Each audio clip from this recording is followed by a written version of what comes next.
Hello, how are we doing today? Welcome back to Edbert Leadership, where we explore the practice of leadership and the ideas shaping our shared future. This brief episode represents part of my reflections on the back on it, like we usually would say, following the recent tragic assassination of Charlie Kirk in the US. The responses and reactions from different segments of the political spectrum continues, and there's been so much to learn and to interrogate. In fact, the aftermath has revealed deep fractures, you would say, in society and the views that people hold. Some employees have faced backlash even from their own employers for comments they made in the wake of his death. Some high-profile television hosts have been sacked or seen their shows pulled off entirely because of the words they chose in response, the comments that they made. His death is not just a loss of life, it's a reminder of the fragile state of our political discourse and conversations. I'm reminded of one of the teachings of Ronald Heifetz, a leading voice on adaptive leadership and also one of my leadership mentors, who notes that leadership is risky because it forces us to surface truths and confront realities that people would rather avoid.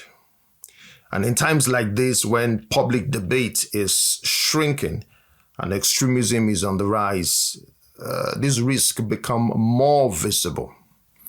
Debate is not just a context of opinions. It is a process through which societies learn, grow, and adapt. Leadership isn't about handing down solutions. It's about guiding people through the discomfort of difficult conversations.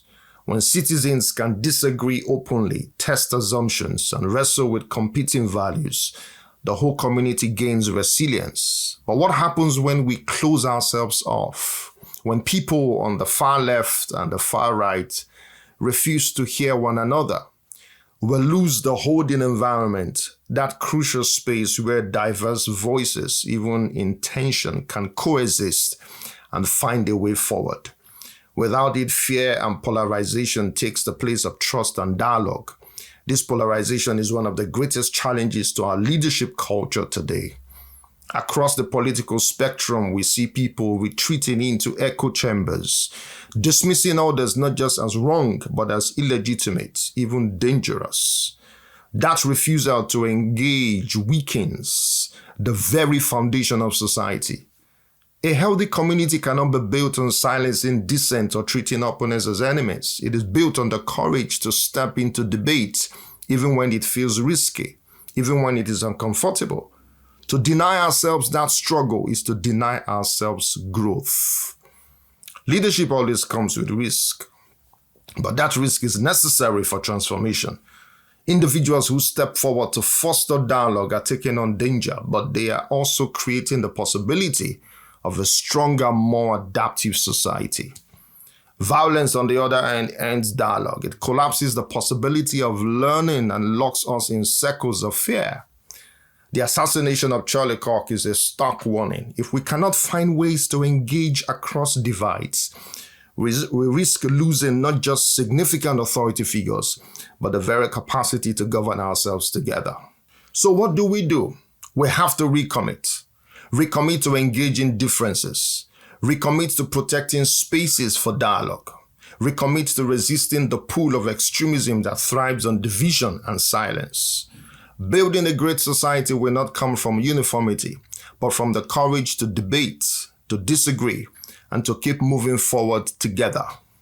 Leadership may be risky, but it is also our best hope. Thank you for joining me today on Edbert Leadership. And if today's episode resonated with you, share it, start a conversation, and model the kind of courageous dialogue our society needs, the kind of dialogue that Charlie Kirk exemplified. And until next time, stay curious, stay courageous, and keep leading. See you next time.